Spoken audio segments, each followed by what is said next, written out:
knows who I am, but just in case you don't, I'm Mr. Martin. I'm the head band director here at Langley High School. Thank you so much for coming to a really unusual and special night on the Langley Band calendar. It feels very odd for me to be talking into a microphone to an audience wearing what I'm wearing, but I have no responsibility tonight. All of the ensembles that you're going to hear tonight are either led by another member of our staff or by the students themselves.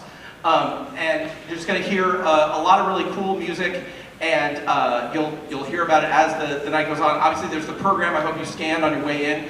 I do want to ask just one quick thing before we get started, and that is to give us some grace for the stage changes, the setup changes between the various ensembles. We'll move as quickly as we can, but there's a lot of changes are going to happen up here.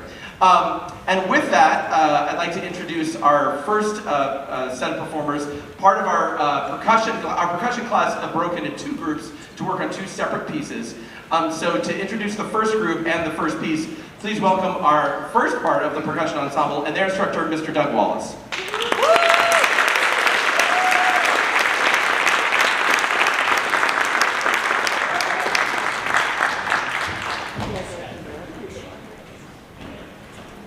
Hey everybody, I'm going to just stop for a second.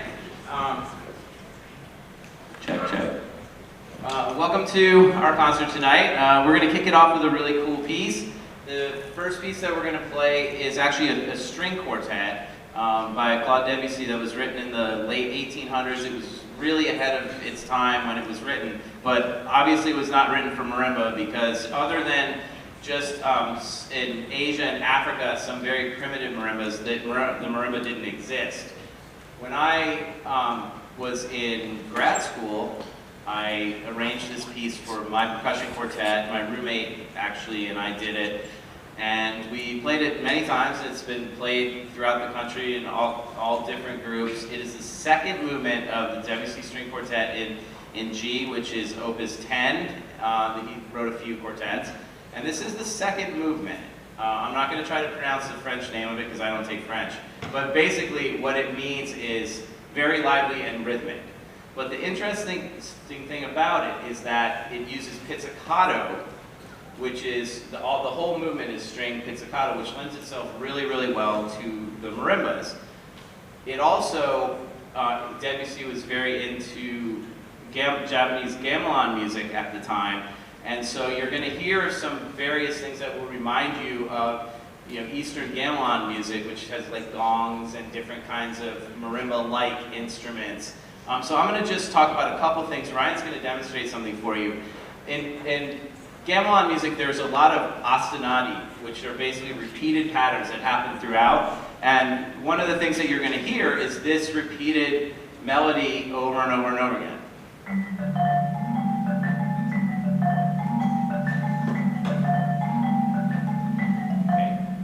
So you'll hear that. Everybody's going to play that at different times, and then there'll be various melodies and counter melodies and chord changes on top of that. The other thing, I mentioned the pizzicato already. The marimba just in itself lends itself very, very well to pizzicato. It's the plucking of the strings. But we really hammer that home toward the end of the arrangement, where we actually play what's called a dead stroke, which is when you take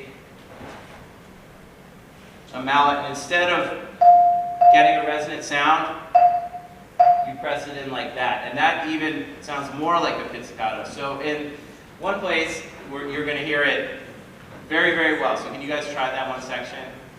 All right. 1, 2, ready, and.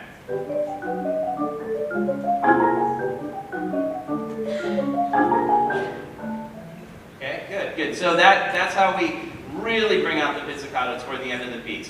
So anyway, I'm going to stop talking. I'm going to let them play. There's no conductor for this, so I'm going to walk off stage. They're going to play the second movement of Debussy's String Quartet, Opus 10.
Thank you.